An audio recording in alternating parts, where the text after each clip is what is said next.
Well, it's all downhill from here, although this is probably the list you guys want to see. I finished the best of, so let's finish off the year with my worst of 2013.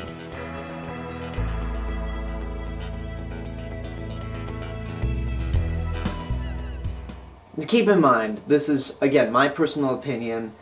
It was probably easier to make this list than it was the best of, but here we go. And also, I need to mention a couple things.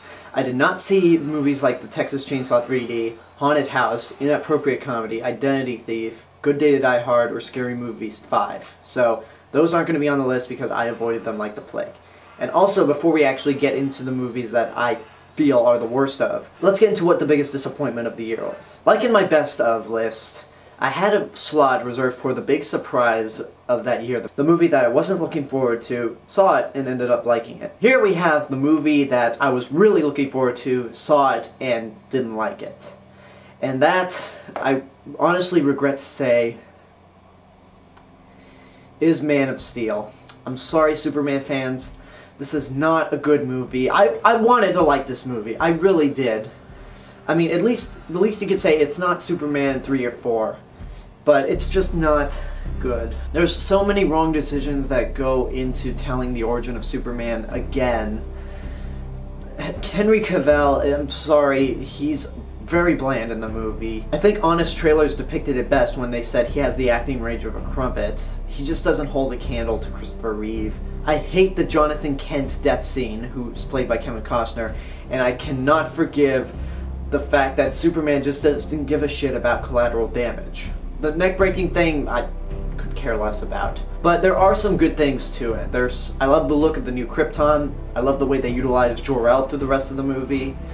Even though the score is good, it doesn't hold a candle to the John Williams one. And I love how they handled the whole glasses situation when he goes to work at the Daily Planet. So, it's a big disappointment for me, but I've only seen it once. I've rented the movie on iTunes, so in the next few days, I'm going to watch Man of Steel again and come back, tell you my final thoughts on the movie. But until then, Man of Steel is the biggest disappointment of the year. Now let's get into the movies that are actually worst of the year for me. Let's start with number 10 for a movie that people could look as so stupid it's bad or so stupid it's awesome. G.I. Joe Retaliation. I'm sort of in the middle camp. There are some moments, mainly in the dialogue, that is just so bad it made me laugh. And that mountainside fight with Snake Eyes is pretty amazing. But the rest of the movie is just nonsensical. Compared to the first movie, this is a bore. Cobra Commander's barely in the movie. Bruce Willis is terrible, clearly showing that he just does not give a shit about action movies anymore. And why is the RZA playing a fake Asian guy? I mean, what are we, in the era of blackface? That is just not right. But there were moments that made me laugh throughout the movie, so that's why it's at number 10. Number 9 is a movie that I don't know what the general consensus is, but I just don't like this movie. I know 2 of its actors are getting big attention for their roles, but I just don't like this movie. August, Osage County. And I know I kept calling it Osage Country in my 2013 movie roundup, but this is just not a good movie. Again, the actors are good, with the standouts being Julia Roberts and Meryl Streep, but the situations are very soap opera-ish. Plot points just pop up and leave at a moment's notice. It's just not a fun movie to watch. Like, it's cringeworthy, and yeah, I just don't like this movie. Not enough to make me angry, but screw you, helicopters. The helicopter keeps flying around, I'm gonna get mad.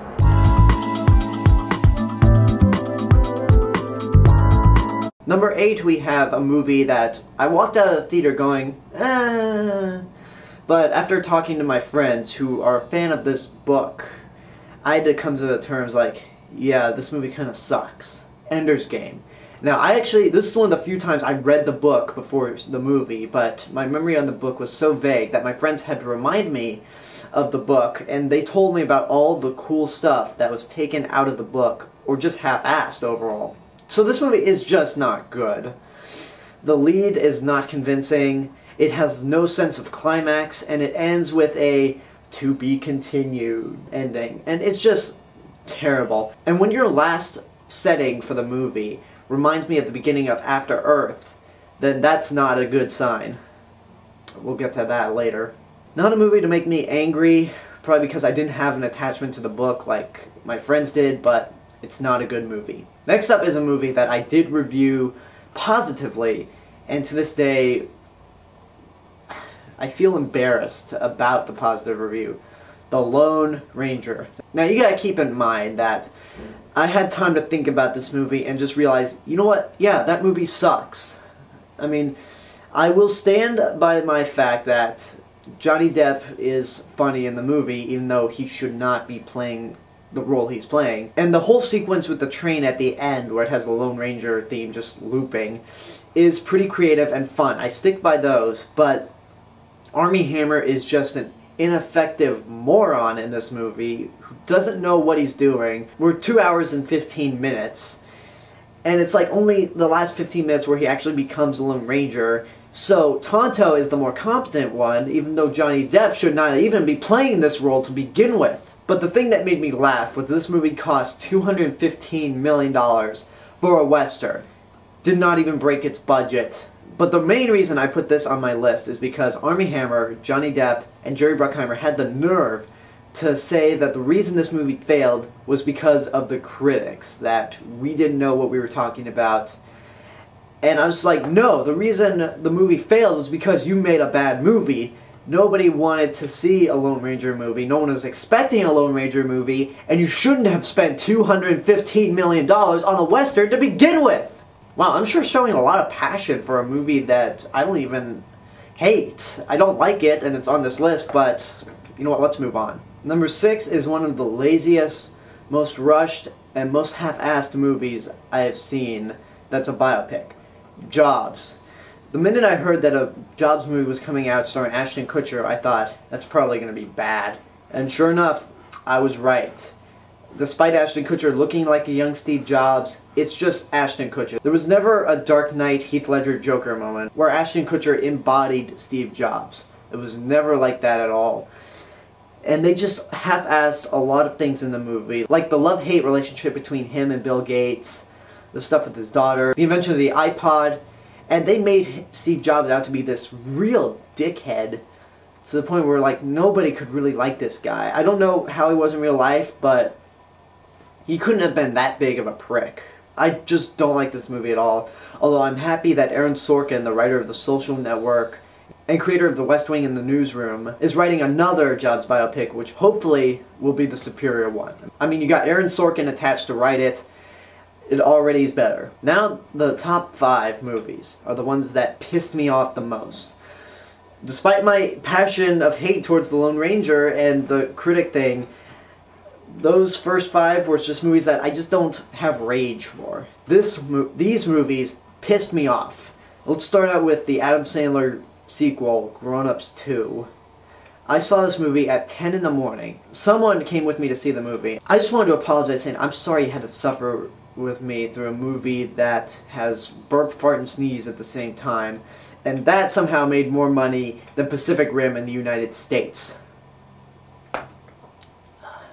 I don't know. This is the first movie I've seen that has literally no plot. It's just a day in the life of Adam Sandler. There was one moment where Chris Rock made me laugh, and it's a racist joke, but that was not enough to save the whole movie, and it didn't make me laugh hard. The best thing I can say about it is, well, it's a Happy Madison production.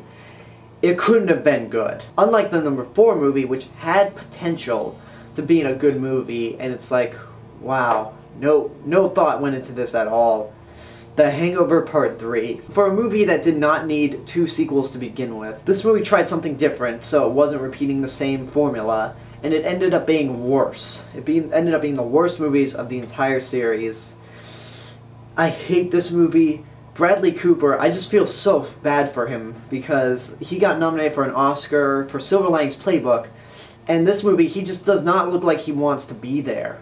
And Zach Galifianakis' character, Alan, I have no idea why he's the most popular character. I hate this character in this movie, but when watching the first Hangover movie, I actually did find him funny, and was surprised that this piece of shit did not ruin my enjoyment of the first movie. So I hated this movie. It sucks. Number 3 is a movie that the reason why it's at this spot is because it was a movie I was looking forward to, paid full price to see, and ended up pissed when I walked out. That is R.I.P.D. I hate this movie. Basically, this Men in Black wannabe has jokes that are just so awful that I had my hands over my face like I just saw someone get shot. The finale rips off Ghostbusters, and Ryan Reynolds is terrible in the movie. He and Jeff Bridges have no chemistry with each other, and Ryan Reynolds just can't do these kinds of movies. He's not good in them. Put him in a comedy. That's his comfort zone. The best part about the movie is Jeff Bridges, but he's just doing his Rooster Cogburn impression from the Coen Brothers' True Grit. So I just hate this movie so much, mainly because I was looking forward to it and paid full price to see it in the theater. Number 2 would have been number 1 if it weren't for another movie I saw, but let's get into what this movie is. After Earth. This was the first M. Night Shyamalan movie I saw in the theaters, and I was angry at this movie. I blame half of the movie on Will Smith, because he made this movie to where Jaden Smith was the star, and let's face it, that little brat can't act. He's whiny, he's a terrible actor. If you thought Hayden Christensen in Attack of the Clones was whiny, then this kid will drive you insane. And I also blame M. Night because he co-wrote the movie, and he is the first guy I've ever seen to make Will Smith this bland actor, who normally, in even the worst movie he's in, has charisma. This is the first movie I've seen where Will Smith is just bland, and I just hate this movie. I hope that this is the end of M. Night Shyamalan's career, because if the studio tried to market this movie without showing his name, and yet he could not deliver a critically or financially successful movie, then that has to be the nail in the coffin for his career. Now, what could be worse than After Earth, the movie that I compared to Battlefield Earth when I reviewed it? Well, that movie is movie 40 fucking 3. Easily one of the worst, insulting, disgusting, embarrassing movies I have seen in a long time. I mean, basically, take Disaster Movie, take Meet the Spartans, take Epic Movie, take every piece of shit that Freeberg and Seltzer have made, and replace all the references to pop culture, and replace it with a ton of A-list actors and actresses who should not be in this movie to begin with. Let me just tell you who exactly is in this movie. You have people like Elizabeth Banks, Kristen Bell, Halle Berry, Gerard Butler, Anna Faris, Hugh Jackman, Johnny Knoxville, Christopher Mintz-Plasse, Chloe Grace Moretz, Sean William Scott, Emma Stone, Kate Winslet, Academy Award winner Kate Winslet, I might say, and she's in a skit in this movie where Hugh Jackman has a set of nuts on his neck. Which, speaking of Hugh Jackman, that year when he was in this piece of shit, he got nominated for Best Actor in Les Miserables, while Naomi Watts, who is also in the movie, got nominated for Best Actress in The Impossible, and this piece of shit comes out and is an embarrassment to their otherwise great careers. It is...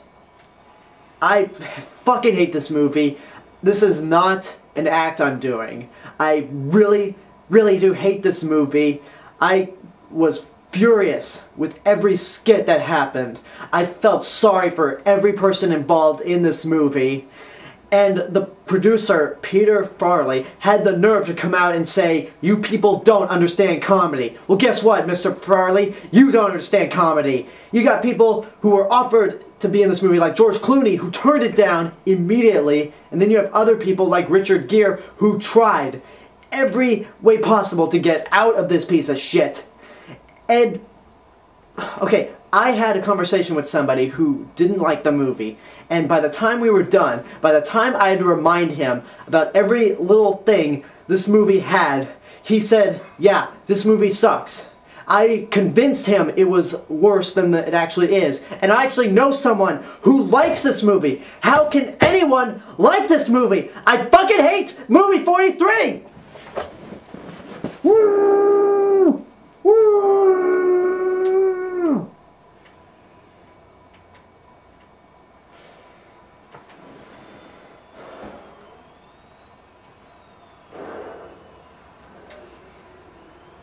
And those are my worst movies of 2013. Leave a comment and tell me what you thought of the movies I listed and what you thought were the worst of this year. Subscribe to my channel for more stuff in the future. Check out my other channel, AlexG462. You can follow me on Twitter at AlexG462. Follow me on Instagram at TheRealMrRobinson. And go like my Facebook page, /TheCinemasMrRobinson. Share me with your friends and tell them about me. And remember to know it before you see it. This has been The Cinemas of Mr. Robinson, and I'll see you guys in 2014. Have a happy new year.